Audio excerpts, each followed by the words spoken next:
Erev Tov, bonsoir à tous et à toutes. On se retrouve avec le Chug Benogros, avec Raphaël Ben Admon. Et ce soir, j'ai envie de dire une des sugyas peut-être les plus connues, l'action ou l'étude, grande marloquette.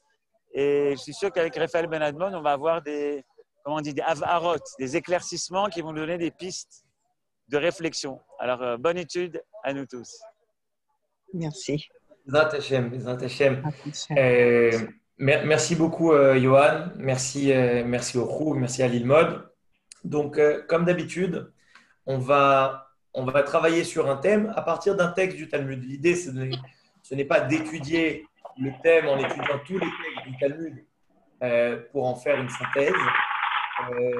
J'en parlais également avec notre ami Stéphane. Je n'ai pas vocation à être un agrégateur de commentaires. Or, juste, excusez-moi, je vais. Tac. J'aurais aimé que les micros soient bien coupés. Bon, je vous laisse faire. Je vous laisse faire pour les micros. Juste faites attention à ce que vos micros soient coupés parce qu'il m'a pas mis host. Donc voilà, faites bien attention. Je vais parler donc. J'ai pas vocation à être un agrégateur de commentateurs. En tout cas, pas pendant ce cours. L'idée, c'est surtout d'initier à la réflexion, de partager un texte sur la base, on va dire, d'une première lecture en dégageant quelques idées à partir du texte. Alors, commencer à réfléchir. Ce soir, alors déjà, Johan nous a dit que c'est un des textes les plus connus. C'est intéressant parce que pour moi, ce texte, il est très particulier. Il me ramène à mon enfance, puisque lorsque j'étais en troisième à l'école Yavneh, j'ai eu mon père en tant que professeur. Mon père, c'est le Rav Ben Admon, qui a enseigné pendant 40 années à l'école. D'ailleurs, certains de ses élèves participent au Chug. Et il enseignait chaque année à sa classe de troisième le traité Kiddushin. Il commençait toujours par la page 29, Kaftet, avec les lois qui sont mitzvot amutalot à la Hav, les lois qui incombent le père à l'égard de ses enfants et à l'égard de son fils notamment. Et on arrivait toujours cette année à la page 40, à cette page-là, qui marque la fin du premier pérec du traité Kiddushin, donc, qui s'intitule Ha'isha Niknet. Et ce texte, la Mishnah va commencer par énoncer un principe, mais il va traiter de cette question Talmud Gadol o Maaseh Gadol. Est-ce que l'étude est plus grand, pour traduire les mots, même si le mot Gadol peut avoir plusieurs sens, ou alors le Maaseh Gadol, ou alors l'action est plus grande. Mais avant ça, ce soir, et je suis content aussi qu'on soit en petit comité. Alors, je suis content qu'on soit en petit comité parce que j'aimerais partager avec vous quelque chose de relativement intime. Alors, je vais partager mon écran et je vais vous montrer un outil sur lequel je travaille depuis quelques mois. Et cet outil s'inscrit dans la continuité de l'outil pédagogique que je partage avec vous depuis maintenant plusieurs années, à savoir mes fiches, mon édition du Talmud, qui permettent, selon moi, de rentrer plus facilement dans le texte, d'en dégager les structures. Et très souvent, la structure orale, l'oralité du texte, elle-même nous impose un thème. Et en quelques mots, pourquoi je dis que c'est intime? Parce que j'ai un ami de la synagogue à Herzliya. Je donne un shiur tous les Shabbats après-midi, depuis maintenant 1 an et demi que je suis à Herzliya. Et je traite de ces sougiotes, je traite des sougiotes dans la Gemara, je traite des Haggadot du Chasse. Et lorsque j'ai partagé avec lui cet outil, il a regardé et il m'a dit « Je comprends maintenant comment ta tête, elle fonctionne. » Donc, c'est en ça que je vous dis que ce que je vais vous montrer pendant quelques minutes avant de commencer le cours est relativement intime parce que je vais vous faire rentrer pendant un instant dans ma tête. Alors voilà, je partage mon écran. Oh, Johan, étant donné qu'il est étant donné qu'il est le host, donc l'hôte de ce Zoom, je ne peux pas partager mon écran. Alors donnez-moi juste un instant, je l'appelle. Ah, alors là, c'est une bonne surprise. Juste un instant. Excusez-moi.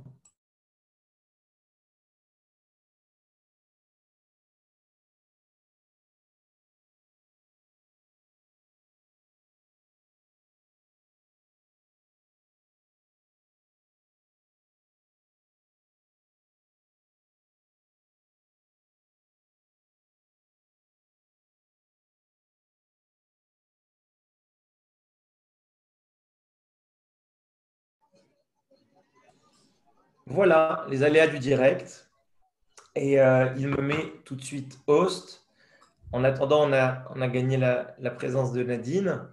Donc Nadine, elle n'a pas eu l'introduction, mais du coup, elle va rentrer directement dans ma tête. Donc voilà, j'utilise une plateforme que certainement vous êtes en mesure de voir maintenant, qui est une plateforme qui a différentes applications. Vraiment, je ne vais pas dire d'infinies applications, mais vraiment, on peut en faire ce qu'on veut. Et alors, je ne sais pas si je suis le seul ou le premier ou le seul à le faire, mais j'ai digitalisé tout le travail que j'ai fait ces 10 dernières années sur les textes du Talmud. Donc, en fait, vous voyez ici, je vous montre une table. Vous voyez, par exemple, c'est le sujet qu'on va traiter ce soir. Talmud Gadol ou Maaseh Gadol, dont on a parlé. J'ai une illustration. Je mets le traité de la Gemara, je mets le chapitre, Aïcha Niknet, les pages, même Aleph, les Hamoudim, est-ce que c'est recto verso. Et ensuite, comme vous voyez, vous connaissez l'outil pédagogique. Et maintenant, je vous dis, cet outil technologique s'inscrit dans la continuité de l'outil pédagogique. C'est mon édition du Talmud que je vais stocker ici, vous allez le voir tout de suite, qui permet justement de dégager, comme vous le savez, pour ceux qui suivent mes cours depuis plusieurs années, les structures orales du texte. Donc vraiment, c'est un texte du Talmud classique, dans le sens édition classique, mais on va voir qu'au cœur de ce passage, on a cette question, Talmud Gadol ou Maaseh Gadol. Est-ce que l'étude plus grand ou alors l'action? Et on va y revenir sur le texte, puisque c'est l'objet de l'étude de toute la soirée. Ensuite, j'ai copié tout le texte ici. Et ensuite, j'ai aussi stocké toutes les pages d'origine pour comprendre, par exemple, là en l'occurrence, que la fiche que je vous ai montrée n'est rien d'autre qu'une traduction ou comment dire, une édition, mais un formatage, un nouveau format de cette page que vous voyez là, qui est, selon moi, de l'or brut, mais du coup, moins facile à porter ou à utiliser. En tout cas, pas pour les initiés. Mais à partir de ce moment-là, je me suis rendu compte que cet outil me permettait de faire ce qu'on peut appeler du name tagging. Donc, je peux extraire de chacun de ces textes tous les intervenants, Rabbi Elazar, Rabbi Akiva, Rabbi Tarfon. Et à ce moment-là, je vais créer des fiches sur ces personnes. Ensuite, la Gemara va citer des psukim dans le Tanar. Je vais lister tous les psukim. Et ainsi de suite. Les applications sont vraiment illimitées et c'est la raison pour laquelle aussi je garde précieusement cet outil pour moi-même et pour mes enfants. J'espère pouvoir le partager bientôt. Mais l'idée, c'est que ce que je vous prépare, c'est que je vous prépare, je dis à Mavdil, Elef Avdalot, une sorte de Netflix du Talmud. Donc en fait, je vous ai préparé depuis quelques années. Maintenant, cet outil me permet de l'optimiser. Une galerie thématique du Talmud. Alors, j'ai appelé ça le Talmud 101 parce que, bon, il y a beaucoup de raisons, mais les deux principales, en anglais, 101, c'est l'initiation. Donc, l'idée, c'est un outil d'initiation au Talmud. Mais c'est aussi que j'aimerais arriver à 101 thèmes, 101 sugyot du Talmud, parce que je pense qu'à partir du moment où on étudie, où on apprend par exemple un nouveau langage, il suffit d'apprendre quelques centaines de mots pour pouvoir parler au quotidien. On n'a pas besoin d'apprendre un dictionnaire, on n'a pas besoin d'avoir parcouru tout le Talmud pour adopter un langage talmudique. Et comme vous voyez ici, j'ai des thèmes. J'ai la Lef-Bet dans le traité Shabbat, j'ai la Chavruta, ce qu'on avait appelé l'étude en binôme, les proverbes populaires, le Pitgameam, juste pour information. Cette base, je travaille dans 3 langues en parallèle, donc français, anglais, hébreu. Ne vous inquiétez pas. On a étudié dernièrement une Mazal Israël. Et en fait, quand on clique sur, ça c'est normalement ce que vous serez en mesure de voir, lorsque vous cliquez sur un texte, vous voyez sa référence, vous aurez accès au traité initial, à ma fiche, à tous les psukim, le nom du Pérec, les vidéos, tout ce qui va avec.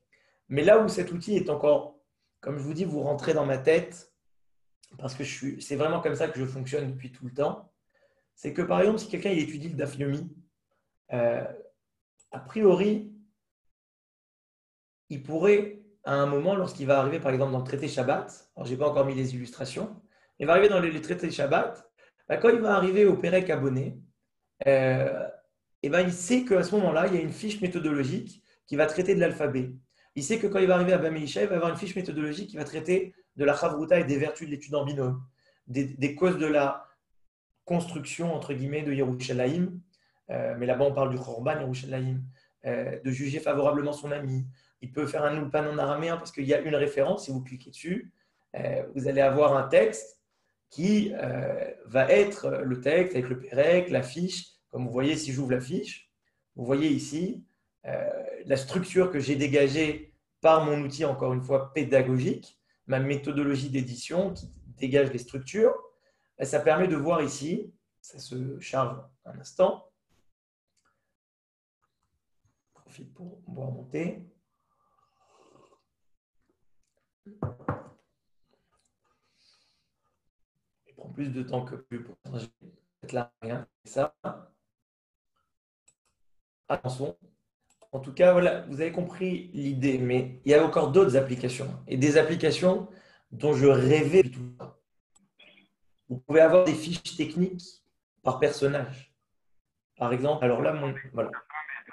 Si par exemple, vous aimez Rabbi Shimon Lakish, Resh Lakish, ou vous aimez Rabbi Shimon Bar Yochai et vous vivez avec lui, vous cliquez sur lui et vous avez accès à tous les thèmes dans lesquels il intervient, qui ont été traités dans cet environnement avec nous. Mais l'autre chose vraiment qui pour moi est fantastique et que vraiment je rêvais de pouvoir le faire, c'est de pouvoir étudier le Talmud par le spectre des livres du Tanakh. Si je veux étudier le Sefer Tehillim, je peux étudier le Sefer Tehillim et je vais avoir un détail des psukim par rapport aux sugyot, donc aux pages de la Gemara qui vont citer ces versets. Si je veux Michelet, c'est pareil. Je vais avoir les psukim avec leurs références dans la Gemara. Alors, vous avez compris l'idée. Je ne vais pas être plus long sur la présentation. Je vois un message sur le chat, je vais le prendre. Ensuite, on va commencer notre étude. Voilà, c'est juste pour aussi vous prévenir de ce que je mijote. Alors, un instant, j'ouvre ça. Pourquoi je ne vois pas mon chat? Mon chat se cache quelque part. Mais là, je ne vois pas le chat. Je ne vois pas le chat. Je ne vois pas le chat. Et... Ah, Alex, magnifique. Magnifique. J'espère qu'il n'y aura pas d'exit, Alex. J'espère que ça va être une multinationale. Non, l'idée, c'est encore une fois, comme pour ceux qui étudient avec moi depuis des années, l'idée, c'est surtout de donner l'envie d'étudier et de donner l'envie d'étudier avec méthode. En fait, vous savez, et on va en parler parce que c'est aussi l'objet de l'étude de ce soir. Une fois, je me rappelle très bien, vendredi soir, je rentrais de la choule et je croisais Place Dominil, donc à Paris, le Shaliach Chabad Rabbi Yosef Martinez. Et on était dans le froid de l'hiver, on commençait à discuter. Et il me citait la Gemara. Et je lui parlais justement de ses fiches déjà à l'époque. Et il me disait, vous connaissez certainement cette phrase, Ashremi Sheba Lekan Vetalmudo Beyado. On dit, heureux celui qui vient ici, le Olam Haba, avec son Talmud entre les mains. Et il me disait, c'est pas écrit Ashremi Shebalekan ve Talmud beyado. Heureux celui qui vient ici et il a le Talmud entre les mains. C'est pas intéressant. Ce qui est intéressant, c'est d'avoir son propre Talmud, d'avoir un kinyan, d'avoir une acquisition. Celui qui vient avec son Talmud qui est corné, qui a annoté, qui est fiché, avec des post-it, avec maintenant d'autres outils dont on dispose. Mais l'idée, c'est et on va voir dans les mots de la Mishnah tout de suite, l'idée, c'est d'être dans le Talmud. C'est-à-dire vraiment, je suis dedans. On commence. Voilà, c'était une petite introduction pour un peu vous donner voilà, encore une fois un avant-goût de ce qui se trame en arrière-plan. La Mishnah, fin du premier pérec de Kiddushin, commence par Kol sheyeshno bamikra ou Mishnah ou derech eretz lo bimhera hu chote. Alors Kol sheyeshno, les commentateurs disent celui qui s'occupe du Mikra, ça veut dire de la Torah chez Birtav, qui est appelé le Mikra. Ou Mishnah, et de la Mishnah, c'est Torah chez Be'alpé. Ou Derech Eretz, et celui qui s'occupe de Derech Eretz, alors on a l'habitude de traduire par l'éthique, la morale, les bonnes manières, la politesse, le savoir-vivre. On va dire Midot Tovot, et qui se comporte avec grâce, douceur et éthique avec les personnes. Alors, la Mishnah nous dit Lobi meraouchoté. Ce n'est pas rapidement qu'il va fauter. Il n'est pas invulnérable à la faute. Il n'est pas protégé à 100%.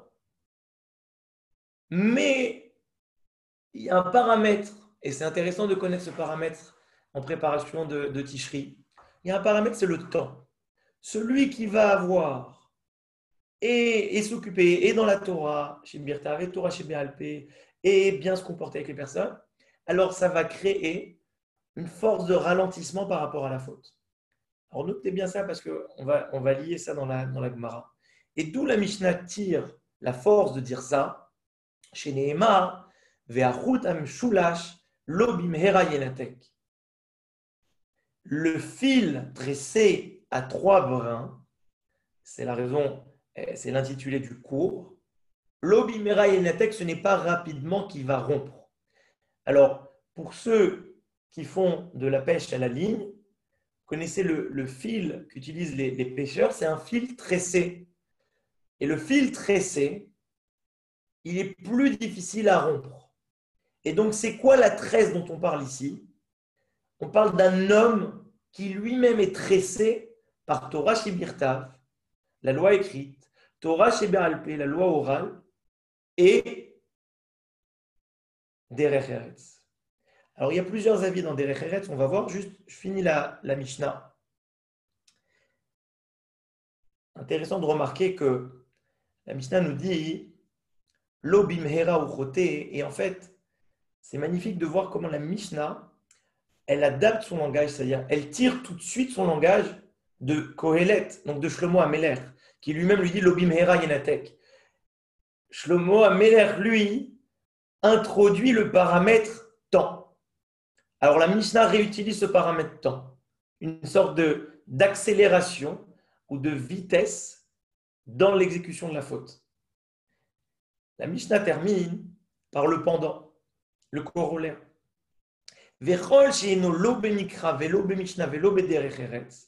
Et tout celui qui n'est pas ni dans la Torah chez Birtav, la loi écrite, ni dans Torah chez Be'alpé, la loi orale, et qui ne s'occupe pas, et qui n'a pas de relations saines, éthiques, morales avec les personnes, eno minaha yishuv. Cette personne-là, c'est terrible, n'a aucune utilité, bienfait pour le monde et pour l'humanité.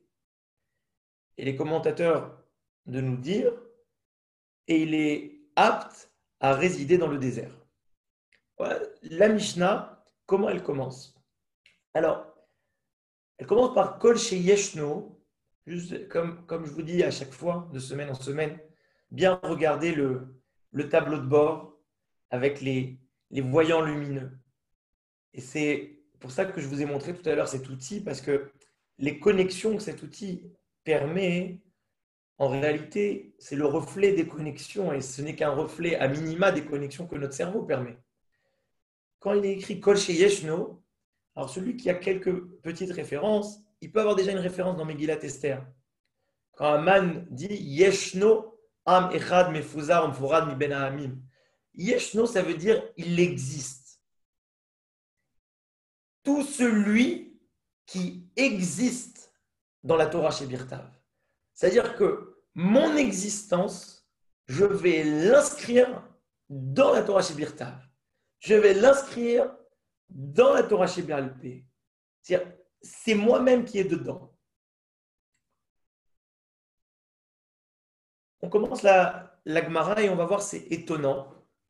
Et d'ailleurs, certains commentateurs nous disent que le début de la Gemara n'est pas lié à la Mishnah, il est lié au texte précédent. C'est assez inédit.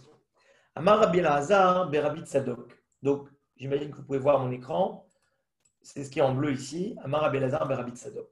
Rabbi Elazar, Rabbi Tzadok nous dit Lema tzadikim nimshalim ba'olam hazeh. À quoi les tzadikim, les justes, c'est difficile de traduire, mais à quoi ils sont comparés dans ce monde-ci?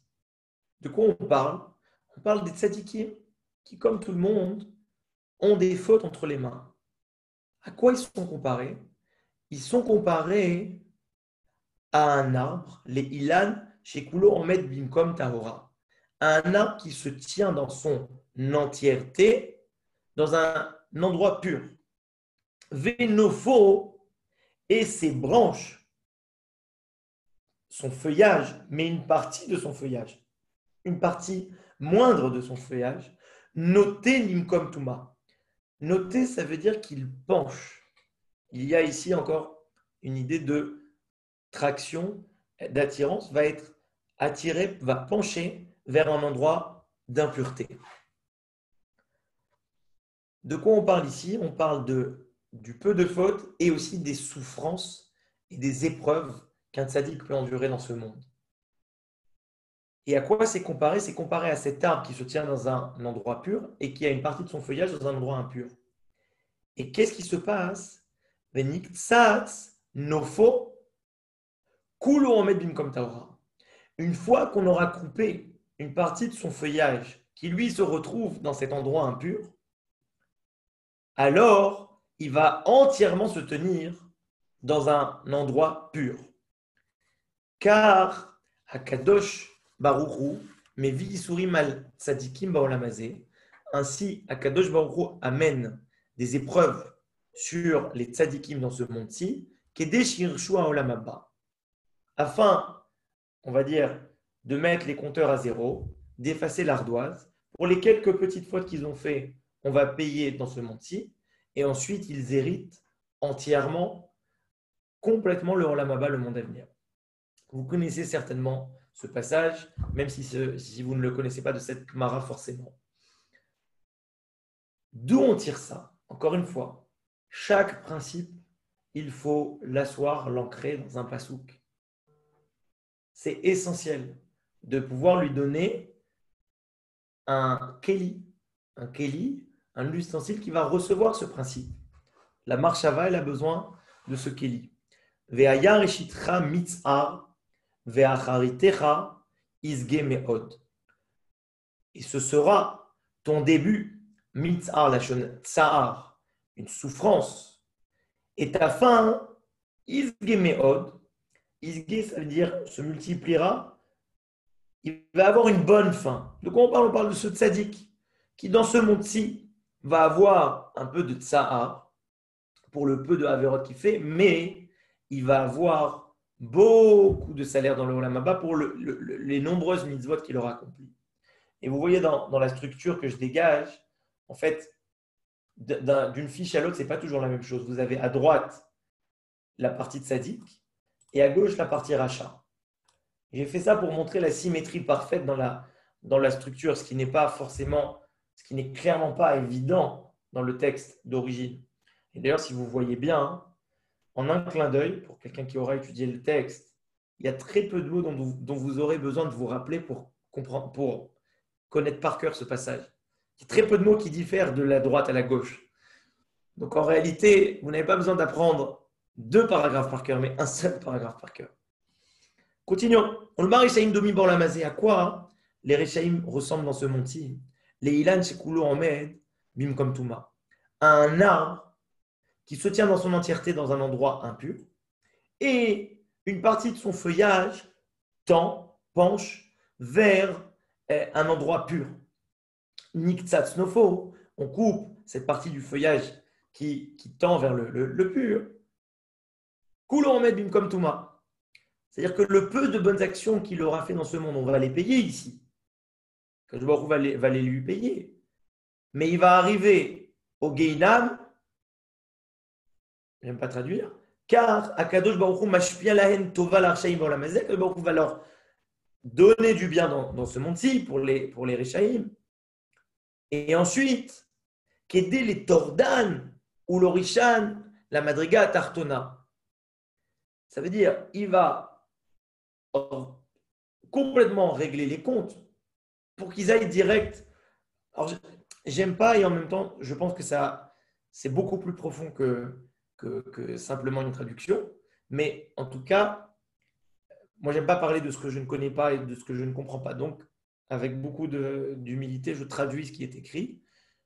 Il les empêche complètement d'aller au Lamaba et il les met direct dans la Madriga Tartona, la marche la plus inférieure du Gehinam. Chez Nehema, et là encore une fois, tableau de bord.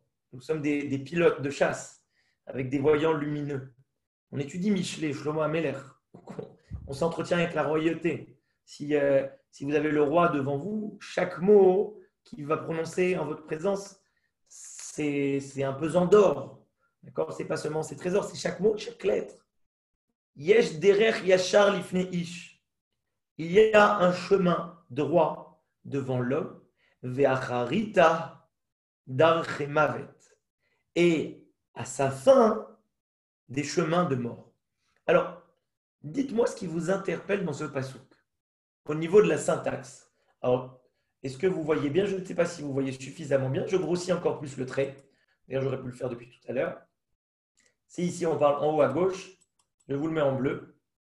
Voilà, ici. Yesh, derer, yachar, lifne ish, vacharita dachemavet. Même si ce n'est pas ponctué, ça devrait sauter aux yeux. 2 points de syntaxe. Le premier qui fait l'objet de la dracha de la Gemara, le deuxième qui n'est pas dans la Gemara, mais qu'on peut réfléchir ensemble. Alors, est-ce que vous pouvez parler d'abord? Est-ce que vous pouvez activer vos micros? Les chemins est au pluriel, hein, alors qu'il y a un chemin Hoppa! Yachar. Suzy, bravo. Très belle observation. Le singulier du Yesh Derer Yachar, c'est en fait la singularité ou le peu de mitzvot que le rachat aura fait dans ce monde. Donc c'est au singulier parce que c'est un, il n'y en a qu'un, il n'y en a qu'une mitzvah, il n'y en a pas beaucoup. Ça, c'est ce Yachar, c'est au début. Vacharita, par contre, à la fin, d'Achemavet. Suivant la multitude de ses fautes, alors il y aura une multitude de chemins de Mavet. Maintenant, il y a une autre observation que vous pouvez faire. Mais alors, je vois ma sœur qui est en ligne, qui est prof d'hébreu, donc au niveau grammatical, elle devrait l'observer. Je sais pas derrière, c'est au féminin normalement. Hop, Nadine. Franchement, on a des cracks ici. On dit derer yeshara. D'ailleurs, on a d'autres occurrences derer yeshara. La mat derer yeshara. Alors ça, c'est une observation personnelle. D'accord? Puisqu'on étudiait avec un ami hier soir, mon ami Maillère, et on observait ça. Alors, on était interpellés. Moi, j'ai peut-être une proposition. C'est l'illusion de la rectitude de ce chemin. On croit qu'il est yachar, mais en réalité, il ne l'est pas. Donc, en fait, c'est un derer qui ne s'accorde pas tellement bien. Ce n'est pas un derer yeshara. C'est un semblant de derer yeshara. Un derer yeshar. C'est une illusion. Quand on voit quelqu'un qui se comporte mal, à qui tout sourit, ça c'est juste. On la quitte de ces quelques bonnes actions. Encore une fois, c'est la Gemara qui s'exprime. Je ne suis pas certain, en tout cas pour ma part, d'être au niveau d'utiliser et d'appliquer cette grille de lecture pour juger qui que ce soit autour de nous. Peut-être qu'il manque le He, peut-être qu'il manque le He d'Akadosh Baruch Hu. Je peux dire quelque chose? On est libre, hein, on est libre ici. Chacun peut dire ce qu'il veut. Vous pouvez dire, Tova, vous pouvez dire, là c'est la première partie qui n'a pas de rapport direct a priori avec la Mishnah, mais qui a été ramenée ici et qui est en fait en rapport avec le texte précédent. Donc, on a une toute petite pause d'1 minute, donc vous pouvez intervenir, Tova. Oui, alors je voulais juste mentionner que en Chassidut, le Zachar c'est Chesed et le Nekeva c'est la Mida Gvura. Alors, j'essayais de voir s'il y avait peut-être une connexion avec ça. Derech Yeshara, c'est-à-dire il y a une flexibilité, Al-Pi Chesed, peut-être. Je ne sais pas, c'est une... Chesed amar שזה זכר, הרגע. Non. Oui, c'est ce que je voulais dire. Derech Yashar, Yesh Derech Yashar. Donc c'est Zachar. Donc il y a une flexibilité là-dedans, peut-être, à cause du Chesed. Moi, je suis très ouvert à toutes les remarques, à tous les propos. Surtout si on... J'essaie de combiner toutes les notions ensemble. Je suis très ouvert. Parlons-en à la fin. Revenons au texte, si vous le voulez bien. À part si vous avez des questions sur cette première partie ou d'autres observations, n'hésitez pas. Mais je propose... Justement, je voulais dire que Yachar peut être adverbe, a peut-être une fonction adverbiale, donc tout droit. Donc il n'y a pas d'accord. Je ne suis pas prof d'hébreu, je suis prof d'anglais.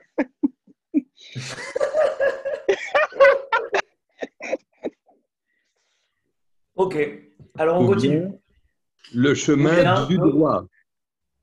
Le chemin du droit, le chemin de ce qu'il aurait dû faire est devant lui, comme un smichot. Ah, ok. Les chemins mènent à Rome, alors. Hein. Alors, non, ça y est, on s'écarte. Mènent à la mort ici. Les chemins mènent à la mort. Allez. En tous les cas, Raphaël, là, il n'y a pas marqué Yeshno, comme pour nous dire éventuellement qu'il n'existe pas vraiment. Il y a fait. Alors, je ne sais pas si vous remarquez, mais en interrogeant les lettres présentes et absentes, on s'entretient davantage avec le pasouk et on se rappelle davantage du pasouk. Demain, Nadine, quand tu reviendras sur ce pasouk, tu sais que ce n'est pas Yeshno, tu sais que c'est Yesh, parce que tu as une dracha. C'est-à-dire qu'en complexifiant le pasouk, tu te simplifies le pasouk.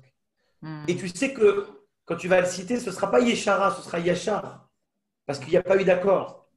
Tu sais aussi que à la fin, ça ne va pas être Derer Mavet, ce sera Dacher Mavet, parce qu'au début, on parle du peu de mitzvot et à la fin de la multitude de Averot. Donc, vous voyez aussi, encore une fois, j'insiste parce que c'est plus important pour moi, comme on dit, une tête bien faite qu'une tête bien remplie. C'est-à-dire que la méthodologie, comment je lis, c'est ça, par contre, pour le coup, je pense que c'est ça être Yeshno Bamikra. J'existe dans le verset. C'est-à-dire que vraiment, je me mets dedans. Je me mets complètement dedans et j'essaye de voir chaque chose. Continuons. Et d'ailleurs, ce qui est interpellant, c'est la suite. Gvar Haya Rabbi Tarfon. Lama Katou. Pourquoi il est écrit Gvar Haya? Déjà, il était. Parce que, en fait, il y a eu une interruption par ce premier passage de la Gemara. A priori, Vechol she'eno lo bamikra v'lo meshav lo b'derech eretz eno min ha'ishuv, Gvar Haya Rabbi Tarfon uskenim. Donc, c'est directement lié à la Mishnah. Rabbi Tarfon et les sages étaient Mesoubin, comme on dit dans la Haggadah Mesoubin Bibnei Brak. Là, on dit en fait, il y avait un kinous, il y avait un farbrengen. Ils étaient entre amis, rassemblés dans la Aliyah, donc dans le grenier de la maison de Nidza. Aliyah de Bet Nidza, c'est son nom. Belod à Lod. Alors c'est intéressant, ce Shabbat, je demandais à une de mes filles de me raconter une histoire et je lui disais c'est très facile de raconter une histoire qu'on a entendue de façon très synthétique et de pouvoir aussi mettre la personne, son audience en situation. Tu donnes un indicateur de lieu, Lod, tu donnes un indicateur ici de personne qui est aussi un indicateur temporel, puisque pour ceux qui ont un peu étudié, ils savent quand Rabbi Tarfon s'est trouvé. Il était contemporain avec Rabbi Akiva, qui va d'ailleurs parler juste après. Donc en fait, donner un indicateur temporel et un indicateur spatial. Et ensuite, introduire le texte en un mot, en une phrase, Talmud Gadol, Maaseh Gadol. C'est intéressant de parler de ça Shabbat avant d'étudier ce texte. Mais quand même, pourquoi c'est important de me dire qu'ils sont à l'ode? Ok, je viens d'expliquer qu'en tant qu'orateur, je donne des indicateurs d'espace, mais pourquoi me dire qu'il est à l'ode? Et vous allez voir tout à l'heure une dracha qui n'est pas, comment dire, c'est un remez, on va dire remez la davar, c'est allusif, et on va le voir tout de suite. Nishala she'elazo bifnehem. Une question s'est posée devant eux. C'est magnifique. C'est magnifique. Je réalise avec vous que la question se pose. D'ailleurs, on le dit en français. C'est la question elle-même qui se pose. Ce n'est pas eux qui ont posé une question. La question elle-même vient et elle se pose devant eux. Et elle leur dit la chose suivante. Talmud Gadol ou Maaseh Gadol. L'étude est plus grande ou l'action est plus grande?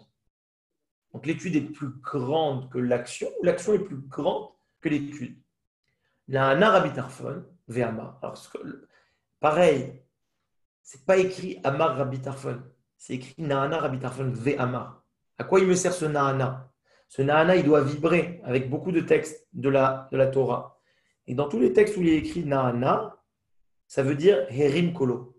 Rabbi Tarfon, il a commencé à lever la voix. Et il dit Maaseh Gadol. L'action est plus grande.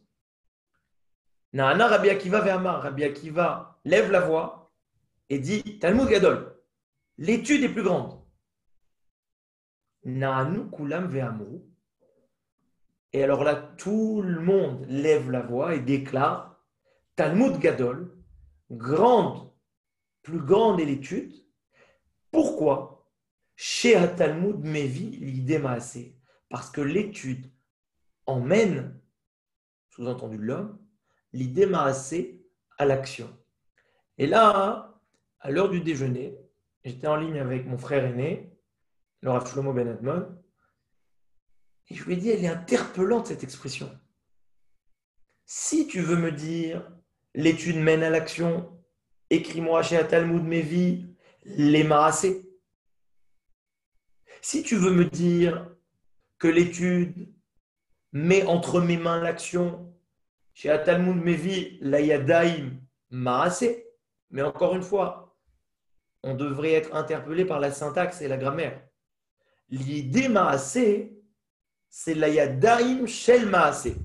C'est un état construit qui vient nous dire que l'étude nous met entre les mains de l'action. Ce n'est pas le pshat tel qu'il est généralement traduit, expliqué, mais pour moi, c'est le pshat tel qu'il est lu grammaticalement. Et une fois qu'on est interpellé ici, on est interpellé lorsqu'il est écrit l'idéret, l'idée avera, et on le dit tous les matins dans Birkot HaShachar, Velo l'idée avera, Velo l'idée nisayon, Velo l'idée visayon, ne pas être mis dans les mains de l'épreuve, ne pas être mis dans les mains de l'humiliation. Et en fait, ici, je réalise quelque chose, c'est que par mon étude, j'augmente la force qui se trouve dans les mains de l'action, à savoir, j'augmente le pouvoir et l'emprise que l'action aura sur moi. Une fois que j'ai étudié quelque chose, j'ai acquis une connaissance qui me place entre les mains de l'action. Et je vais vous donner un exemple, puisqu'on est à l'approche de Rosh Hashanah. J'ai eu le plaisir d'étudier au Beth Hamidrash du Centre Lev du Rav Lemel à Tel Aviv plusieurs semaines parce que je préparais la Tkiyat Shofar et donc j'ai voulu en étudier les halachot. Et encore une fois, j'apprends pas à jouer d'un instrument de musique. Et je vais donner ce qu'il y a de plus profond de moi-même dans la Tkiya, c'est-à-dire mon souffle, ce qu'il y a de plus aussi dénué de toute formule, de toute étude, parce que je ne suis pas en train de faire une dracha, je ne suis pas en train de faire une tfila, je suis en train de partager mon souffle. Mais ce souffle, il requiert déjà le maasé, mais il requiert aussi la technique. Mais pas la technique musicale, la technique ilchatit, la technique de la loi. C'est comme ça que les jvarim doivent être, avec telle longueur. C'est comme ça que je dois reprendre mon souffle. C'est comme ça que je ne dois pas reprendre mon souffle. Et en fait, lorsque le tokea il sonne, même si c'est quelque chose de simple, en réalité, c'est quelque chose de très, très, très, très complexe. Il y a peut-être des heures et des heures et des semaines et des années d'études qui vont aller dans un souffle. Et donc là, j'ai une autre idée qui m'accompagne depuis des semaines, peut-être des mois, peut-être des années. Et alors, je parle, voilà, je m'ouvre à vous comme d'habitude. Ce n'est pas forcément fondé, mais ça fera l'objet de notre discussion. J'entendais dernièrement une conférence sur Husserl et la phénoménologie. Et à un moment, le conférencier, l'interviewé, parlait dans les mots de Husserl qui disait « Il existe certainement un point hors du temps à partir duquel on observe le temps. » C'est-à-dire que pour pouvoir prendre conscience du temps, il faut être en dehors du temps. Il faut un point d'observation, prendre de la distance par rapport à quelque chose pour pouvoir observer la chose. Et je me pose cette question, et je pense que ceux qui étaient déjà là à Pessah, c'est vraiment quelque chose qui me préoccupe. C'est comment se libérer de l'emprise, encore une fois, du temps. Et je me dis, est-ce que le temps ne serait pas qu'une illusion? Alors une illusion qui, dans le monde du Olam Hazé, elle est réelle, une illusion réelle. Ça veut dire que j'ai un temps pour l'étude et ensuite un temps de mise en pratique. Mais si en réalité, il n'existait qu'une Nekuda Zmanit, un point temporel où tout se trouve dedans, et mon étude, et mon action. Je vais vous donner un exemple. Encore une fois, c'est personnel.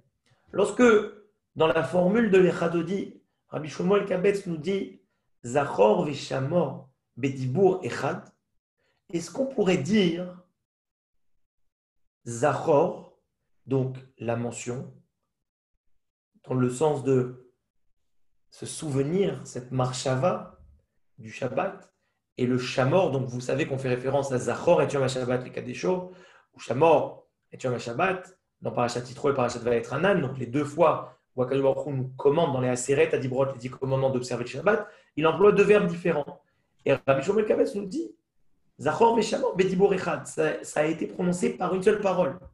Donc a priori, la parole divine peut émettre deux formulations en même temps. Mais peut-être que ce qu'on est en train de dire, Zachor veshamor, la marshava du Zachor, et le maasé du Shamor, de garder, bedibur echad, par la parole, alors ça devient echad. C'est me'ached, ça unit, ça fait l'union dans un point temporel, un vrai point temporel, une nekuda zmanit. Je ne connais pas l'expression, je ne sais pas si elle existe, mais en fait, quand je fais un maasé, ou quand j'étudie une page de Gemara, en réalité, au moment où j'étudie, le maasé, il est déjà là. C'est d'ailleurs, sauf maasé bemarshava trila. C'est d'ailleurs, encore une fois, dans les chadodi, donc c'est intéressant. C'est que le sauf, c'est le maasé. Ce maasé, il est déjà dans la marshava dès le départ. C'est comme le Shabbat. C'est quoi sauf maasé bemarshava trila? C'est le Shabbat. Le Shabbat est créé en dernier. Mais le Shabbat, il vient en premier. Le Shabbat est le but, le tahlit de la création. Donc, il précède même la création. Le but précède même la cause. Donc, finalement, dans mon Talmud, j'ai du maasé. Et pour ceux qui se rappellent de l'étude qu'on a fait sur Marloquette, les points de divergence entre Beth Shammai et Beth Hillel, on a dit que même lorsque la halakha elle est tranchée comme Beth Hillel, on va retrouver du Beth Shammai dedans. Pourquoi? Parce que c'est seulement dans l'opposition qu'on évolue et qu'on progresse. Donc même dans un psak halakha de Beth Hillel qui va dire moutar, et bien dedans je vais avoir du Beth Shammai et du Assour, parce que c'est cette force d'opposition. Donc même au moment de mon maasé, j'ai mon Talmud qui s'inscrit dedans, parce que mon maasé découle du Talmud. Donc finalement, j'aimerais ramener ça et rattacher à une formule que tout le monde connaît, c'est En Meucha ou Mukdam Batorah. On a l'habitude de dire qu'il n'y a pas de chronologie, d'ordre chronologique dans la Torah. Mais pourquoi il n'y a pas d'ordre chronologique? C'est normal que dans un espace-temps qui se réduit à un point temporel, rien n'est devant, rien n'est derrière, rien n'est avant, rien n'est après. Donc, En Meucha, En Mukdam Batorah. Sauf, on est dans le Olam Hazé, dans un monde qui est fini. Donc, on a besoin d'exploser. En réalité, le temps est un pisour. C'est une dispersion. Comme aussi, quand on va parler de la Nekuda Pnimit, d'accord, comme on dit que on est Chelek Elokam Ma'al, on est une partie de Dieu. Il y a une Nekuda Pnimit. D'ailleurs, c'est ça, cette Nekuda Pnimit. C'est ça le He, ce souffle qu'on va donner dans ce chauffard, qu'Akadosh Baruch Hu, il a mis en chacun à part égale. D'accord? Donc, cette Nekuda Pnimit, elle a subi un pisour, un éclatement, une dispersion dans le monde. Pareil dans le temps. Donc ça, c'est une réflexion que je mène, qui évidemment n'est pas aboutie, mais je la partage d'ores et déjà avec vous. Continuons. Maintenant, je vous ai dit tout à l'heure, Lod. Pourquoi on dit qu'ils sont à Lod? Pourquoi aussi, la Gemara nous dit à Talmud Mevi, l'idée maasé et pas les maasé. D'ailleurs, vous imaginez le maasé, en fait, là c'est directement la suite logique de la Mishnah. L'obimehera ou choté. Pourquoi l'obimehera ou choté? C'est quoi cette décélération par rapport à la faute? Qu'est-ce qui va me freiner d'aller à la faute? Eh bien, c'est que le maasé tov, lié à mon Talmud, lui, il m'accueille à bras ouverts. Donc, il y a une force qui va m'attirer et qui va me freiner pour aller dans d'autres chemins qui sont, eux, tordus. Continuons. Beaucoup de choses à dire, mais Tanya, donc il est enseigné dans une braïta. Rabbi Yosef Omer, Gadol Talmud, chez Kadam Lechala Arbaim Shana. Le Talmud, il est plus grand. Talmud Torah, il est plus grand parce qu'il a précédé historiquement la mitzvah de Hafrashat Chala, donc du prélèvement de la Chala, du pain, Arbaim Shana de 40 ans. Il y a un écart de 40 années entre l'ordonnancement de Hafrashat Chala et la mise en pratique de Hafrashat Chala. Le Borou aurait très bien pu donner la mitzvah au moment de l'application, au moment où on rentre en Eretz Israël. Non, un écart de 40 ans. Alors juste maintenant, c'est un petit jeu, hein. C'est que on va continuer avant de faire le petit jeu, mais continuons. Les Trumot ou Maasrot, Ramishim Ve'arba. Et la Torah a été donnée 54 années avant les mitzvot du prélèvement de la Trouma et du Maaser. Ça a précédé de 54 années. Alors, juste, encore une fois, c'est c'est un clin d'œil, c'est un remez qui n'a certainement pas de valeur absolue dans l'étude, mais elle a une valeur pour moi parce que c'est comme ça que je fonctionne. Je me suis posé la question pourquoi l'ode. Je me suis posé la question pourquoi l'idée. L'ode a pour valeur numérique 40, comme les 40 années qui séparent la Torah de la Chala. L'idée a pour valeur numérique 54, comme les 54 années qui séparent Matan Torah de Troumat et Maasrot. C'est juste une façon de voir le texte. C'est un regard qu'on porte. Évidemment, on peut très bien lire, étudier, comprendre ce texte sans ça. Ce n'est pas important. Mais je sais maintenant qu'il y a une importance majeure. Et je vais me rappeler aussi des chiffres. Parce que tout à l'heure, je pensais à ça. Je me dis, nous ne sommes pas seulement un peuple lettré, mais nous sommes un peuple chiffré. En réalité, on est connecté au texte par ses chiffres, ses lettres, ses formes. C'est infini notre degré de lecture. Continuons. Ensuite, on nous dit l'Ishmita Shishim Ve'achat. La Shemitah, donc la 7e année, entre Matan Torah et l'application de la Shemitah, 61. D'accord ? Ensuite, Yovel, donc la 50e année, donc après un cycle de 7 x 7 de Shemitah, Mea Veshalosh, 103.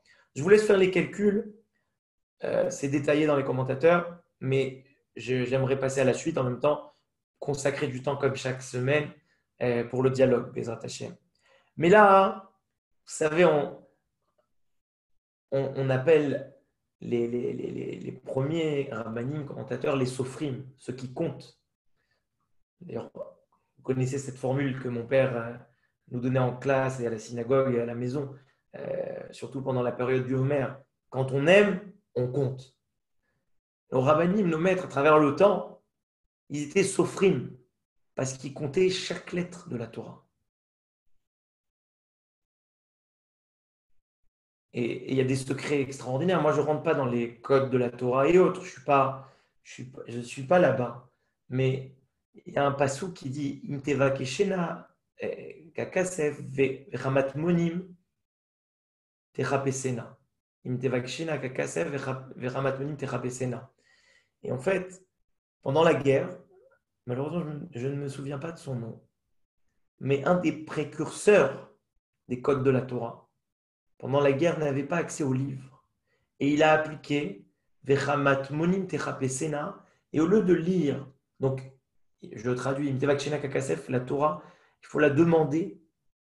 D'ailleurs, la Bakasha, ce qu'on a étudié hier soir, la Bakasha, c'est le but ultime. C'est plus que la Sheila. La Sheila, par exemple, je vais être Shoel, je vais demander de l'argent. Mais la Bakasha, c'est pour faire du chesed. C'est le but ultime, ce n'est pas la demande de moyens, c'est la demande de servir un objectif. Imtevakshena kakasef, comme de l'argent. Vechamat monim techapesena. Il faut, comme des trésors, comme des trésors, il faut la chercher, la Torah. Et la dracha de ce Rav, qui était complètement isolé pendant la guerre, il n'avait accès à aucun livre. Il a dit mat monim, même tête monim. Il comptait 49 lettres. Et il est arrivé à des choses extraordinaires. Et je ne veux pas rentrer maintenant. Vous pouvez vous amuser à compter 49 lettres à partir du Tav de Bereshit.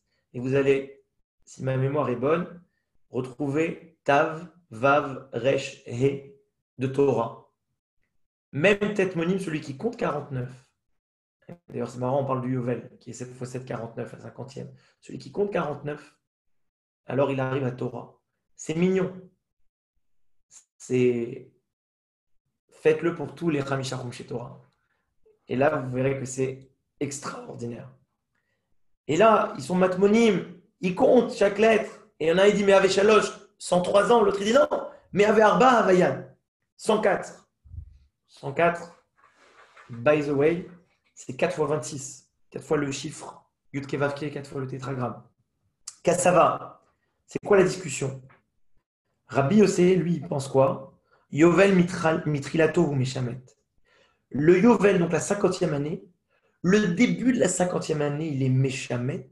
Ça veut dire que les esclaves sont libérés. et les champs sont destitués de leur reviennent à leur propriétaire le jour de Kippour, qui se trouve lui en début d'année. Ça, c'est Rabbi Yossé, celui qui dit 103. Mais celui qui dit 104, qu'est-ce qu'il pense? Attends-toi. Celui qui pense, Omnam les Gavé Shmita, maintenant Rabbi Yossé, Gam et Hashana Shvi'it, Beminyan Hashanim. D'accord? Celui qui pense 104, il a aussi compté la 50e année dans son entièreté, pas au début de la 50e année. Mais ceux qui veulent s'amuser avec les comptes, on pourra faire les comptes. Allez, dernière ligne droite. Ochem, chez Halimud, Kodem le Maasé. Donc on a vu l'étude précède. Alors d'ailleurs, Gadol, Talmud Gadol chez Mevid Idemaasé, qu'on a vu tout à l'heure. D'accord, vous voyez en rouge tout en haut. Et Talmud Gadol, Maasé Gadol, c'est aussi ici l'idée d'une chronologie, pas seulement d'une grandeur dans l'importance, mais qu'est-ce qu'on doit faire en premier? Pratiquer ou étudier? Et c'est évidemment un cercle vertueux. Mais par quoi on commence? Alors déjà, je pense qu'il faut pas forcément se poser la question, il faut commencer.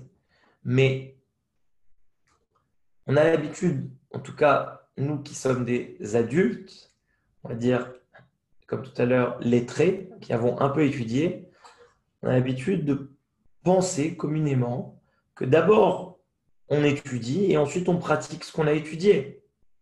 Donc, il y a la marshava, ensuite il y a le dibour, il y a le maasé, qui est une mise en exécution dans ce monde de quelque chose de supérieur. Mais je vous invite à réfléchir à l'évolution d'un enfant. L'enfant ne commence pas par l'étude, la réflexion, la conceptualisation. Commence par la mamachout, par le mimétisme dans l'acte, avant même ses balbutiements, avant même ses paroles, avant même ensuite ses raisonnements, ses réflexions. Il est d'abord dans le maasé. Donc maintenant, je vous pose juste une question. Est-ce que l'action crée les infrastructures de la réflexion ou pas? Oui. Est-ce que finalement, et d'ailleurs on l'a tous dit ensemble, la formule Naaseh Venishma, au moment de Matan Torah et au moment de Purim, qui émouve et qui blou à Yehudim.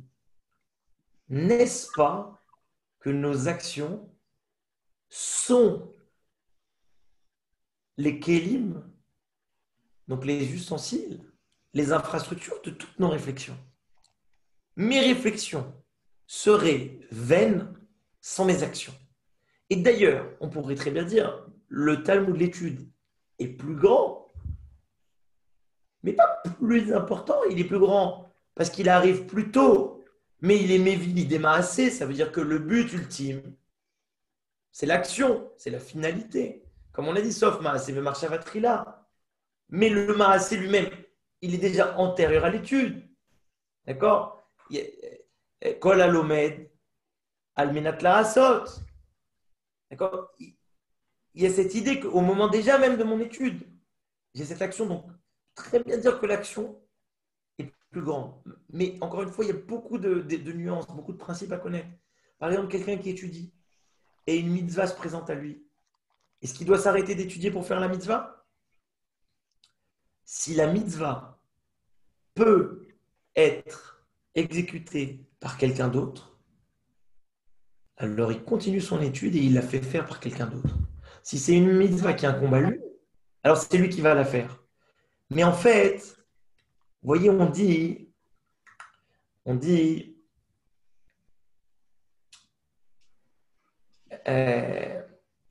il y a des mitzvot où l'homme, donc il va manger de ses fruits dans ce monde-ci.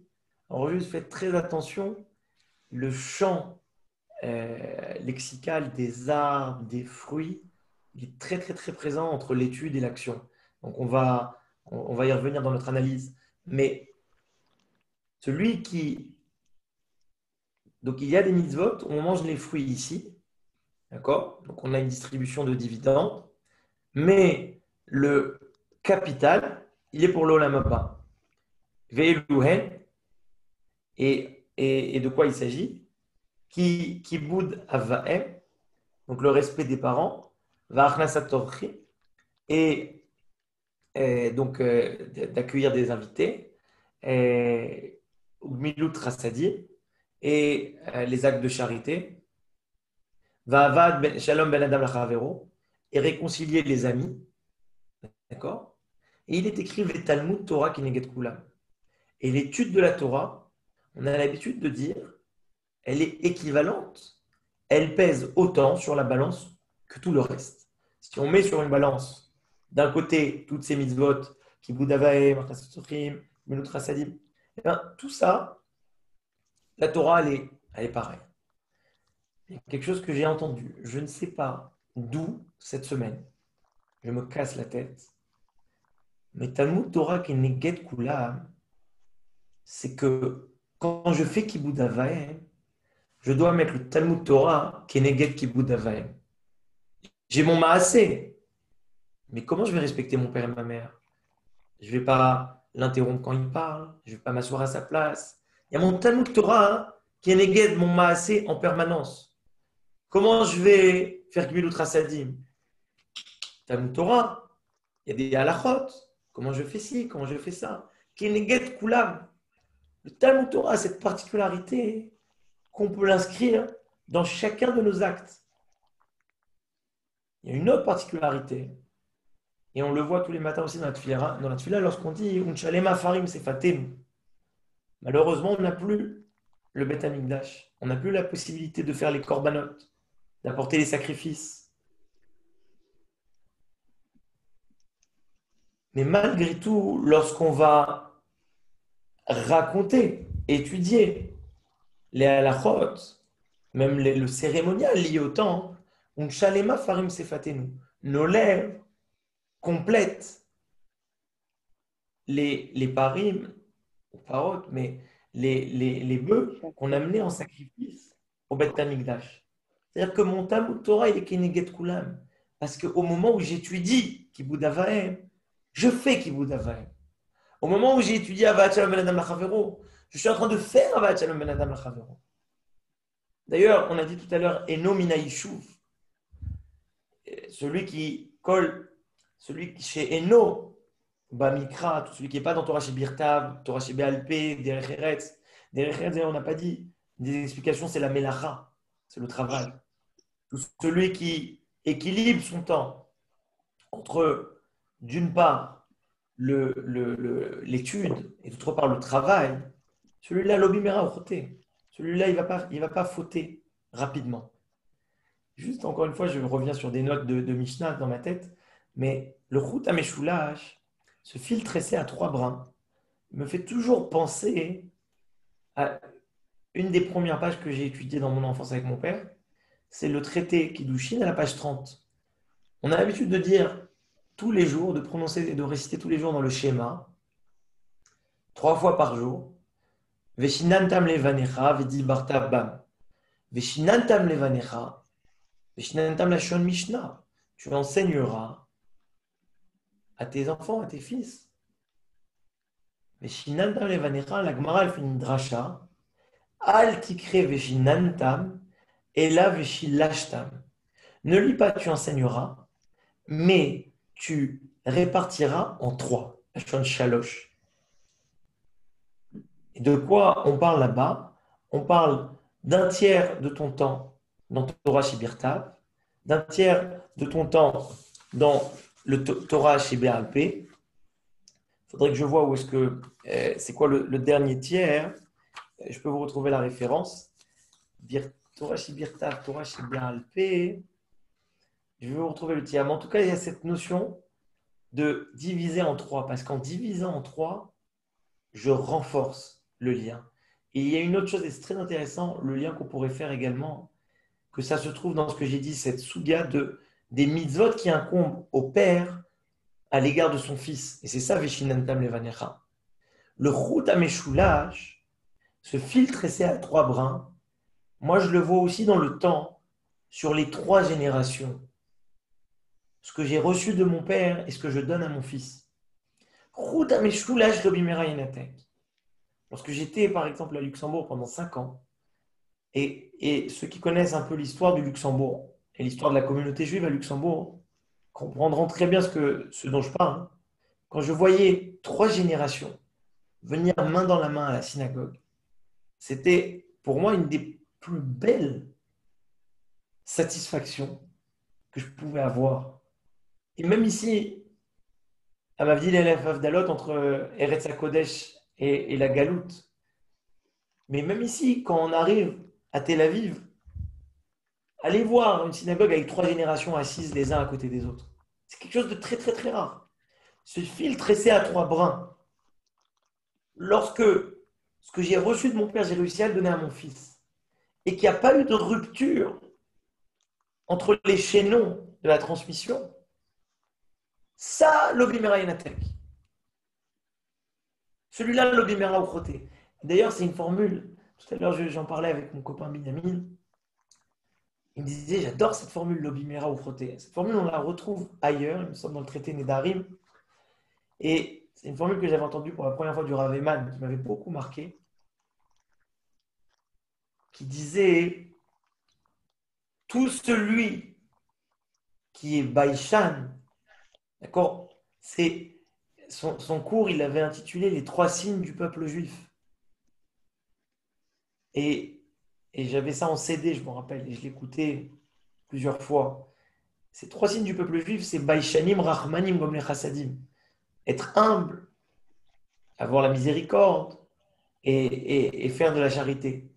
Et la Gemara là-bas, elle dit, tout celui, tout celui qui a la boucha, celui qui a l'humilité,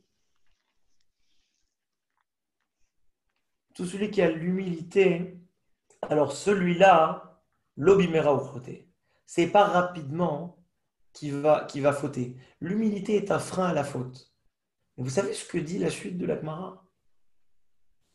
Celui qui n'est pas humble, mais fadaï, c'est avec certitude qu'on peut déclarer que ses ancêtres, lui-même, n'étaient pas au Mahamad Arsinaï.